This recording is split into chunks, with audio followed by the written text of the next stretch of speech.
Marami sa atin ang nangangarap na magpa-stamp ng passport sa ibang bansa. Pero baka mas magandang simulan muna natin ang magpatatak ng passport ng sarili nating kasaysayan.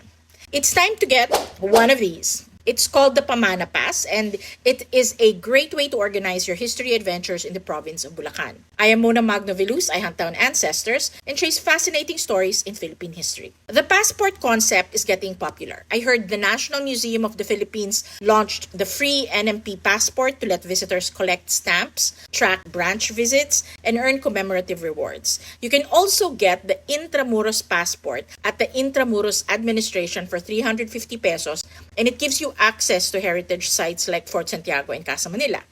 The concept of the Pamana Pass is similar. You register at the Hiyas ng Bulacan Cultural Center in Malolos, get your free Pamana Pass, and then visit 20 plus heritage sites across Bulacan. At every destination, you get a stamp. Complete them all and you earn a Pasyal Pamana badge and a certificate. Hindi lang ito tungkol sa pagkuha ng mga stamp. It is about discovering how Bulacan has been at the heart of Philippine history.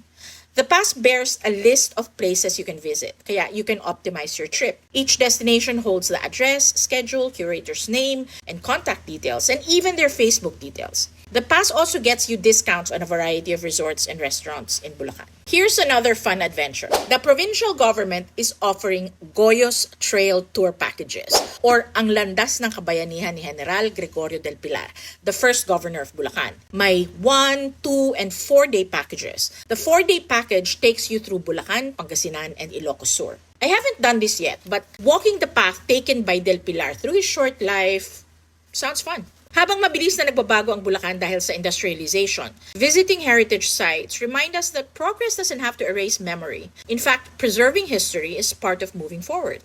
Ang bawat stamp na makuha ninyo ay nagpapatunay na pinili ninyong tandaan at igalang nakaraan. O diba? Meow meow.